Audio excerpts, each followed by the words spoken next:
오늘 말씀은 로마서 말씀인데요. 오늘 말씀은 마음의 할례를 받으라 라는 제목으로 여러분하고 말씀을 나누도록 하겠습니다. 첫 번째는 이제 마음의 할례를 받으라고, 첫 번째는 유대인이 가진 특징에 대해서 먼저 나누고요. 그리고 두 번째는 율법을 다른 이들에게 가르치는 유대인의 문제에 대해서, 그리고 세 번째 마지막으로는 성령으로 마음의 할례를 받으라 라는 이 세 가지의 대지를 가지고 여러분과 말씀을 함께 나누기를 원합니다.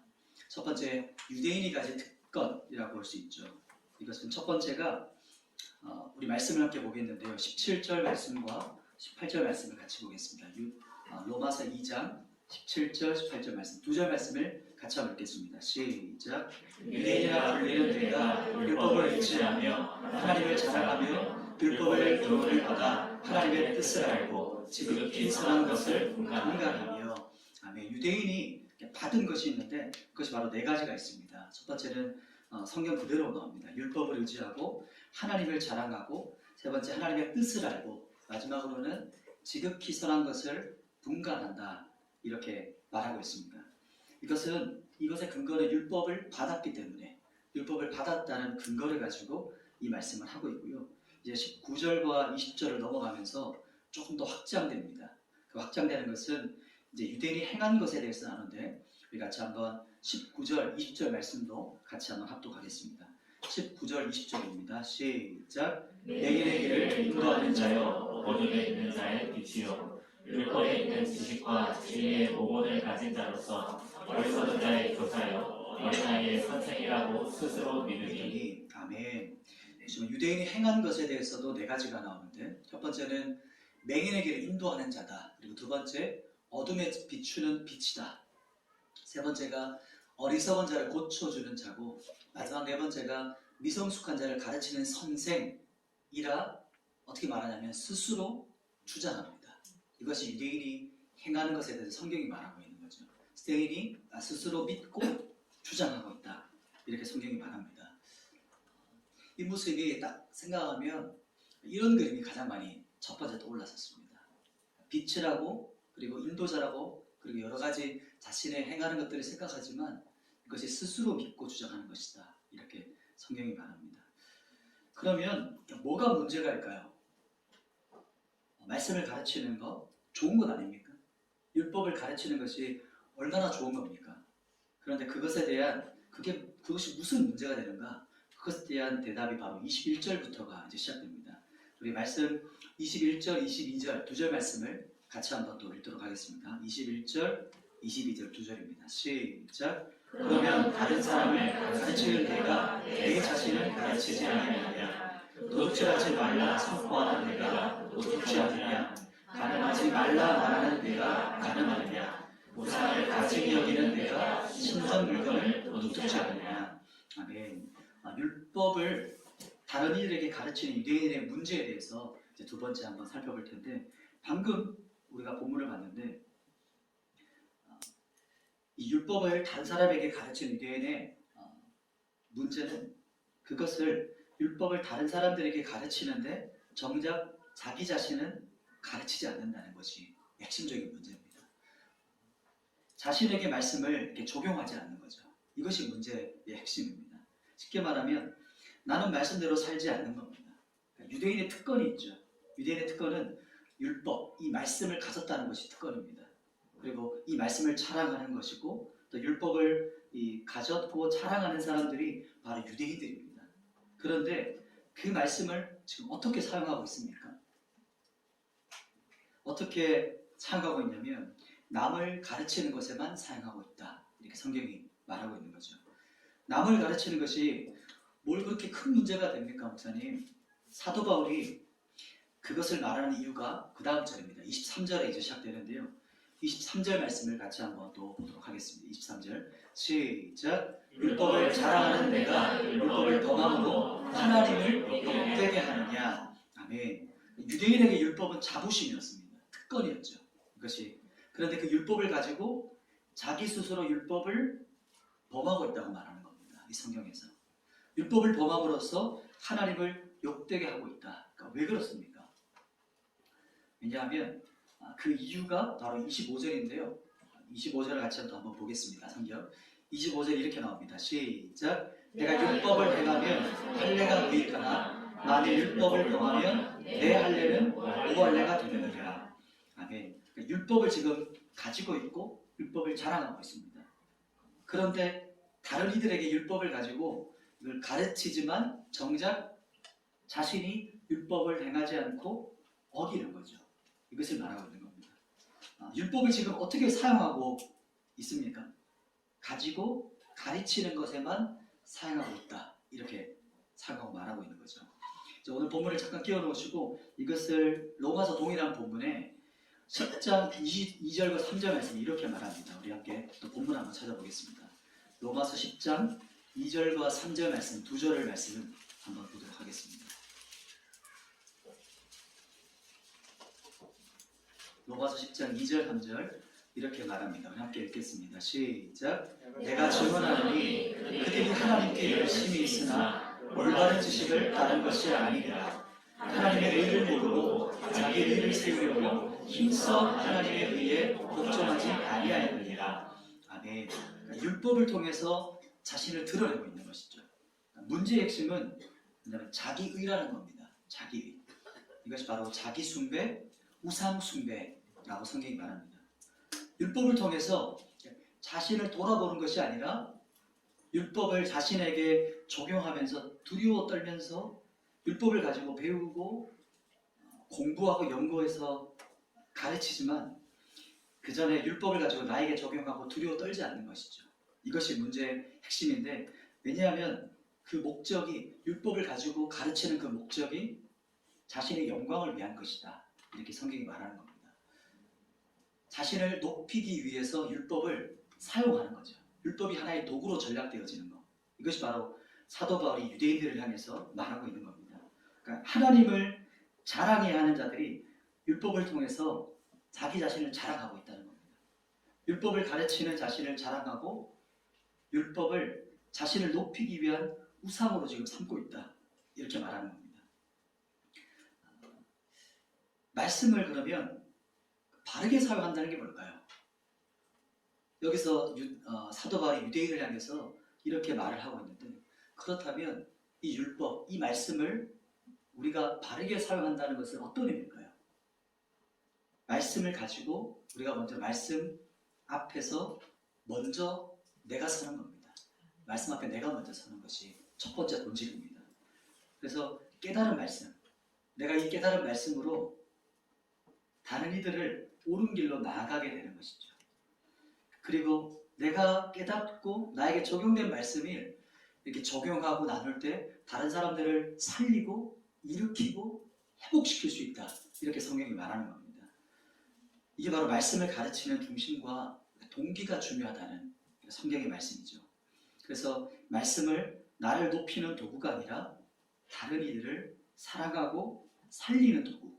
그것이 바로 여기서 성경, 이 말씀을, 율법을 바르게 사용하는 핵심이다. 이렇게 볼 수가 있습니다. 하나님께서는 우리의 중심을 원하십니다. 우리의 마음의 그 중심, 우리 깊은 우리 속내죠. 누구도 모르지만 나와 하나님과 알고 있는 것, 혹은 나 자신도 내가 스스로 깨닫지 못하는 그 깊은 마음을 말하는 겁니다. 하나님께서 원하시는 중심, 율법의 사용은 바로 내가 먼저 그 앞에 서는 것, 그리고 이것을 나누고 적용시켜 가는 것을 말하는 겁니다. 그러나 여기서 우리가 아무리 율법을 가지고 율법을 가르친다 할지라도 모두가 다 하나님의 심판 안에 있다. 이것이 바로 로마서 3장까지의 그 내용입니다.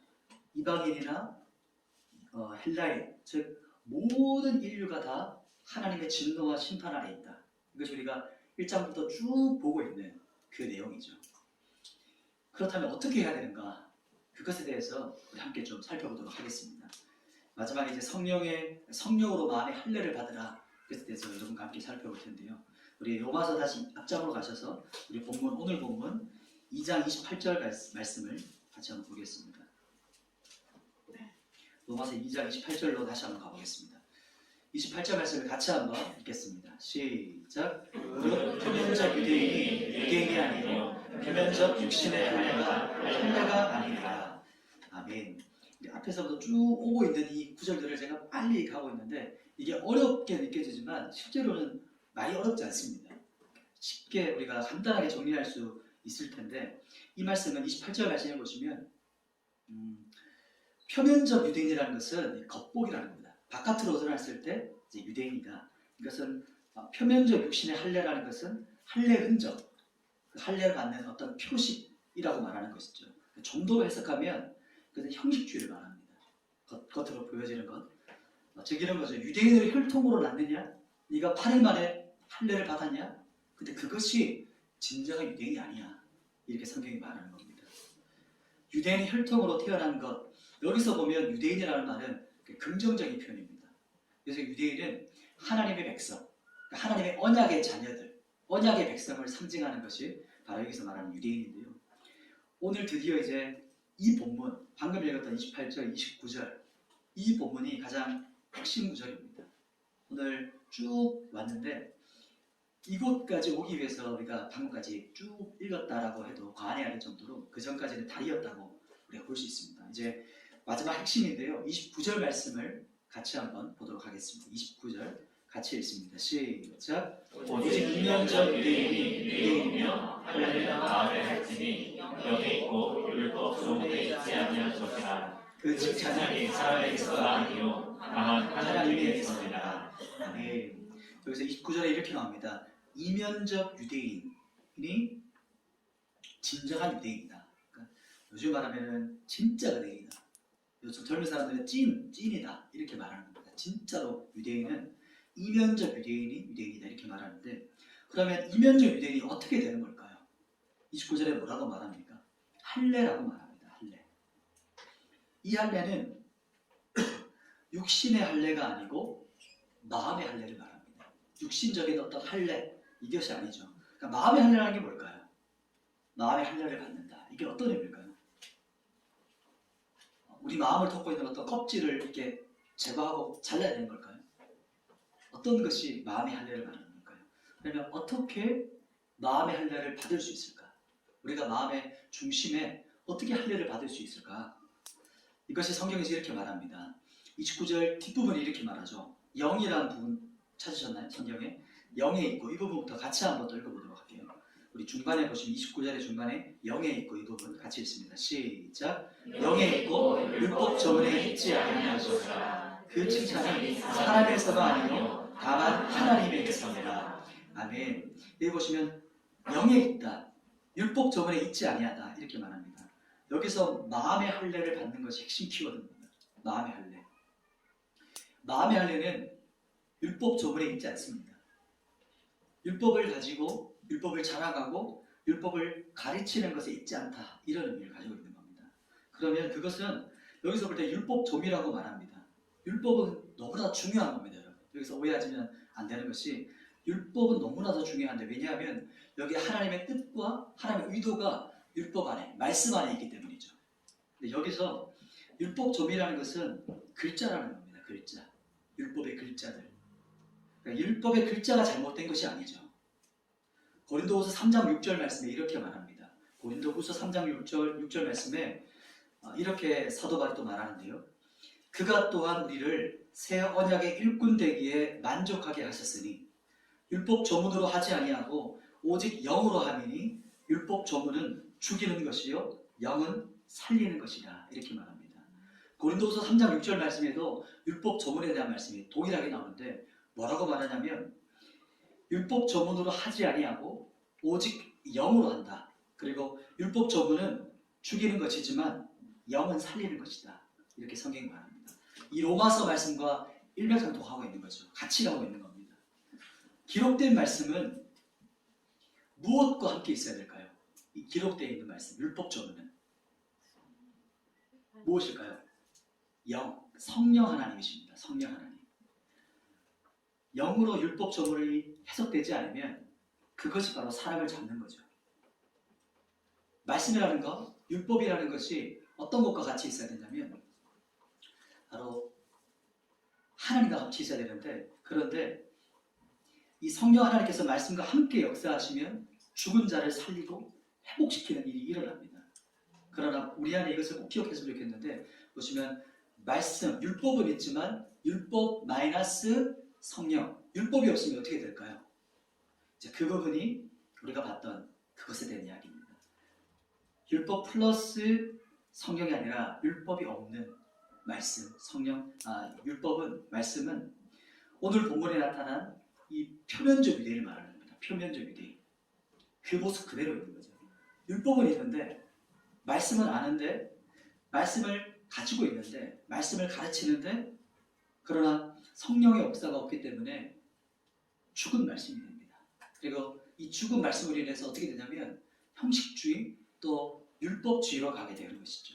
오늘 본문에서 말하는 것처럼 결국에는 자기의와 자기 숭배로 가게 되는 것이 바로 율법 마이너스 성령의 역사가 이렇게 일어납니다.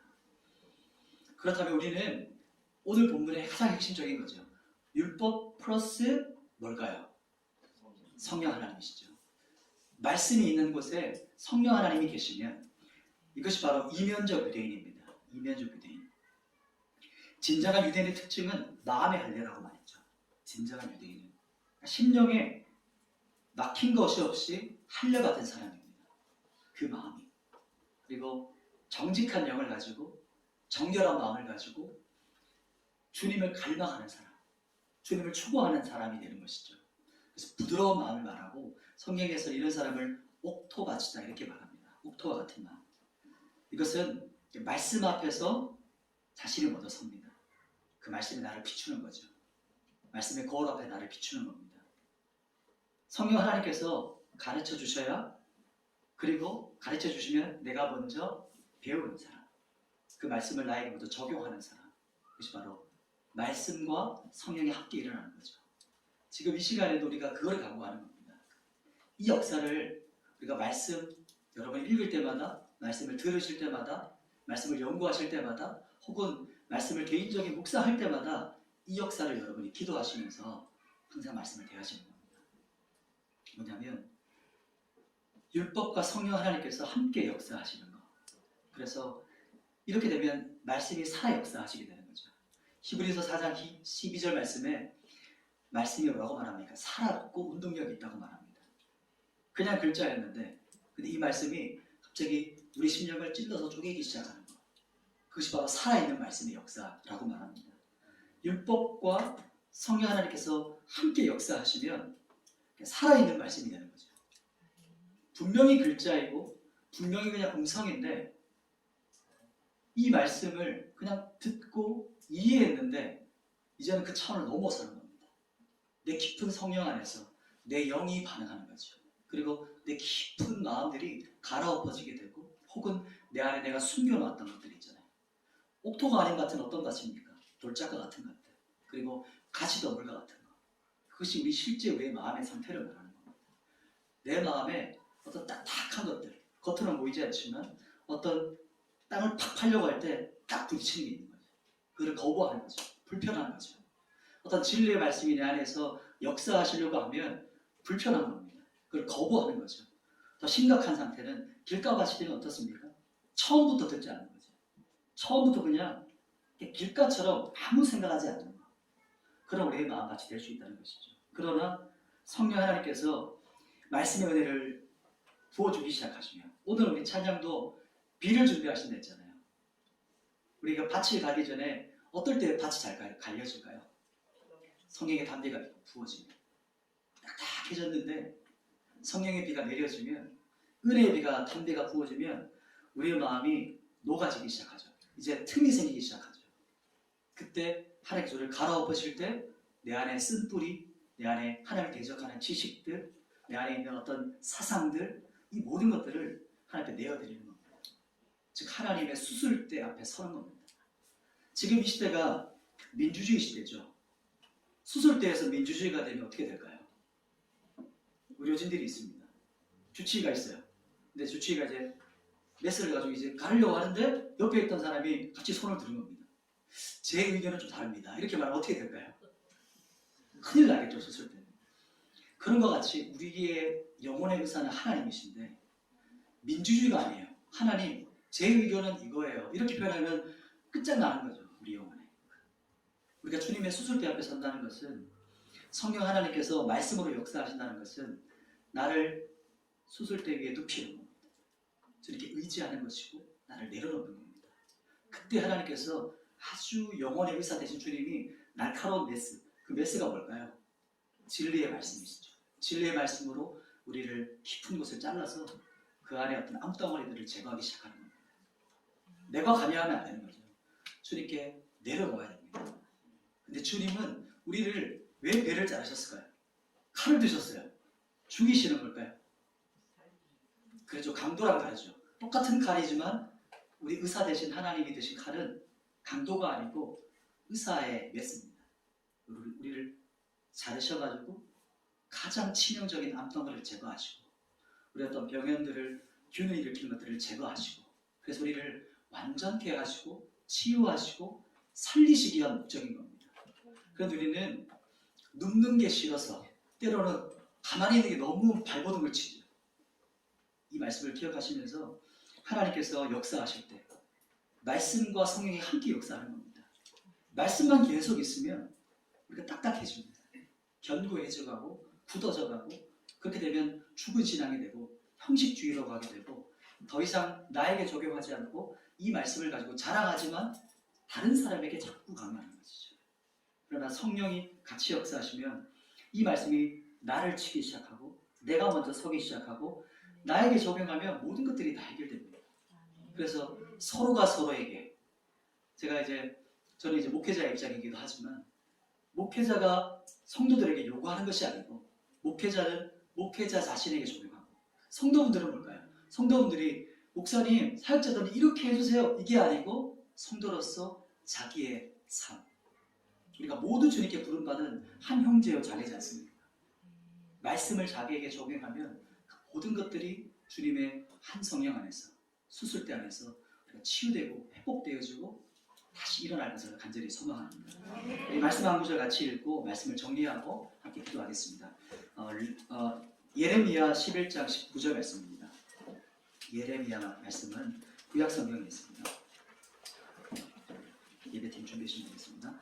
예레미야 11장 19절과 20절 말씀, 이 두 절 말씀을 읽으시면서 이 말씀이 나에게 적용되어지고 우리 공동체에 적용되어지고 우리 예언교회에 간절히 일어나길 소망합니다. 그런 마음으로 말씀을 함께 합독하고 이 말씀을 붙잡고 다시 한번 찬양하고 기도했으면 좋겠습니다. 우리 예레미야 11장 19절 20절 말씀은 1070페이지에 있는 구약성경입니다. 같이 한번 19절 20절 같이 읽겠습니다. 시작. 공의로 죄송합니다. 다시 읽겠습니다. 시작. 나는 끌려서 도살을 당하려고 하는 순한 어린 양과 같으므로 그들이 나를 대하려고 꾀하기를 우리가 그 나무와 열매를 함께 방문하자. 그를 살아있는 자의 땅에서 끊어서 그의 이름이 다시 기억되지 못하게 하자. 내가 알지 못하였나이다. 공의로 판단하시며 사람의 마음을 감찰하시는 만군의 여호와여, 나의 원통함을 주께 알렸사오니 그들에게 대한 주의 보복을 내가 보리리라 하였더니. 아멘. 네, 이 말씀 죄송합니다. 뭔가 조금 다르다 생각하셨죠? 네, 에스겔서 말씀이었습니다. 죄송합니다. 제가 잘못 메모를 잘못해놨습니다. 에스겔서 11장 19절 20절 말씀입니다. 1164페이지에 있는 성경입니다. 에스겔서 11장 19절 20절 말씀입니다. 에스겔서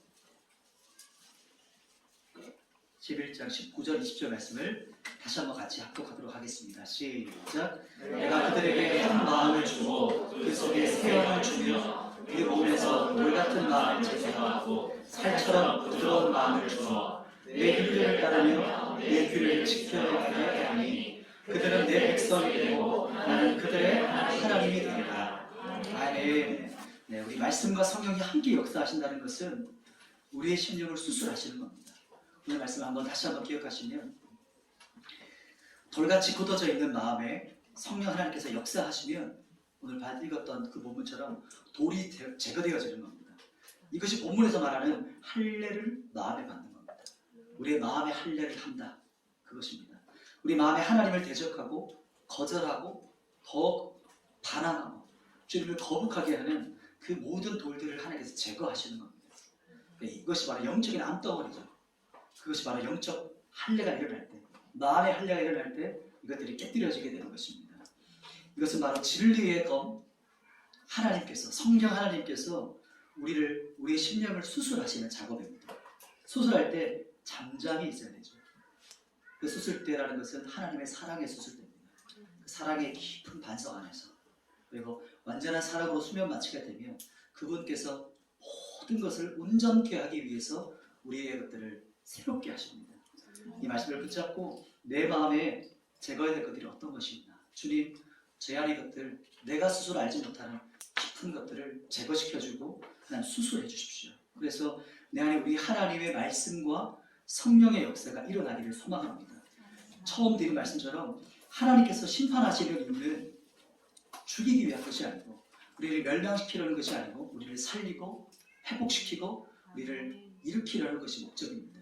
그것을 우리가 신뢰함으로 주님 앞에 서는 것이죠. 그래서 우리를 살리시는 하나님의 사랑에 우리가 다시 우리의 마음이 부드러워지고, 우리가 옥토와 같은 마음을 주셔서 기름진 마음, 풍성한 열매 맺는 그런 마음같이 되기를 간절히 소망합니다.